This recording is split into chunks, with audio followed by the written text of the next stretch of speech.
কায়েমি স্বার্থ যদি রাষ্ট্রের চাইতে বেশি শক্তিশালী হয় তাহলে সেই রাষ্ট্র তো আর আসলে তার কর্তৃত্ব প্রয়োগ করতে পারছে না।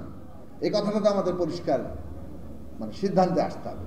তার মানে আমাদেরকে এই রকম কায়েমি স্বার্থকে হয় তারা দেশ চালাবে আর না রাষ্ট্র দেশ চালাবে, এটা দুটো একটা মীমাংসায় আসতে হবে। রাষ্ট্র তো অনেক ক্ষেত্রে আমরা দেখি ঘরের থেকে তুলে নিয়ে, গুহা থেকে তুলে নিয়ে এসে মানুষ মারতে পারে, তখন আবার খুব রাষ্ট্র কর্তৃত্ব করা হয়।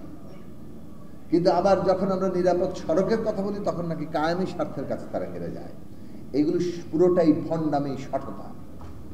যদি সত্যিকার অর্থে রাষ্ট্রের জনগণের কোনো কণ্ঠ শোনা হয় তাহলে ঢাকা শহরে আমরা 4-5টা রুটের মধ্যে খুব বড় জোর 2-3টে এমনকি 5টাই কোম্পানি করে, পাবলিক প্রাইভেট পার্টনারশিপের মধ্যে কোম্পানি করা সম্ভব ছিল।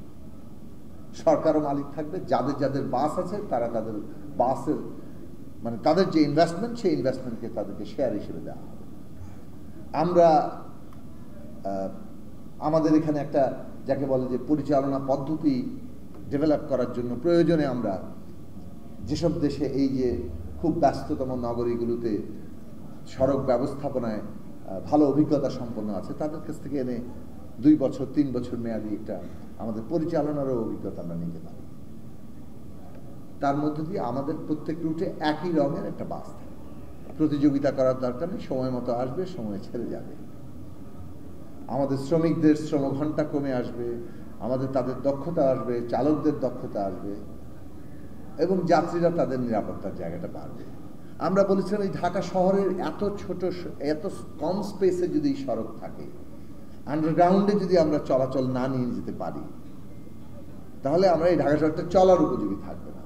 ডেডিকেটেড বাস লেন যদি না করা যায় তাহলে আমরা এই জায়গায় চলতে পারবো না। সবাই প্রাইভেট কার চলবে, কোন সভ্য শহরে সবাই প্রাইভেট কার চলে? সভ্য শহর মানেই হচ্ছে যে এমনকি ধনীরা পর্যন্ত সেখানে গণপরিবহনে চলাচল করতে স্বাচ্ছন্দ্য বোধ করে এবং প্রাইভেট কার সেখানে যত বেশি রেস্ট্রিক্ট করা যায়, বিশেষত শহরের গুরুত্বপূর্ণ ব্যস্ততম জায়গাগুলোতে। এগুলি তো বৈশিষ্ট্য, নতুন কোনো রকেট সায়েন্সের মতো আবিষ্কার করতে হচ্ছে না তো কিছু, অলরেডি এগুলোর সমাধান সূত্র কোথাও জায়গা আছে। তাহলে এই জায়গাটা আমরা যেতে পারছি না কেন? রাজনৈতিক সদিচ্ছার অভাব। এবং এই রাজনৈতিক সদিচ্ছা না থাকাতে বড় উল্টো দিক থেকে রাজনৈতিকভাবে এবং সমস্ত দিক থেকে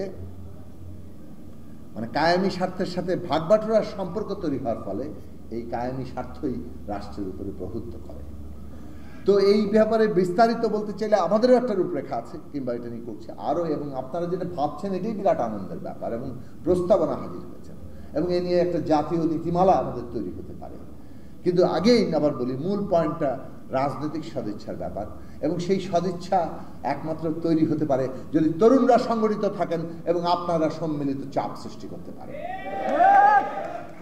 ক্ষমতায় যারাই থাকুক, সমাজের জনগণ যদি ভিজিল্যান্ট হয়, তরুণরা যদি ভিজিল্যান্ট হয়, তারা যদি দেশের মালিকানা এবং কর্তৃত্ব দাবি করে, তখন রাজনৈতিক সিদ্ধান্ত সেই পথে চালিত হতে বাধ্য, আর না হলে তাদেরকে ক্ষমতা থেকে নামিয়ে দেওয়া হবে। সেই জায়গা আজকে বাংলাদেশে তৈরি হওয়া দরকার। অভ্যুত্থান সেই ডাকি দেয়। আমাদের শহীদেরা, আমাদের সড়কে নিহতরা, তাদের পরিবার, তাদের আর্তনাদ প্রতিদিন সেই কথা আমাদের সামনে হাজির করে। আপনাদের এই লড়াই আমাদেরকে নতুন করে অনুপ্রাণিত করছে। সামনে বাংলাদেশের ভবিষ্যৎ খুব উজ্জ্বল, কারণ আমাদের তরুণরা তারা দেশ নিয়ে ভাবছেন, রাজনীতি নিয়ে ভাবছেন, এমনকি অনেক মাইক্রো ইস্যুতেও তাদের অনেক বেশি পেশাদারি চিন্তার সূচনা করছে। এই উদ্বোধন আমাদেরকে আশাবাদী।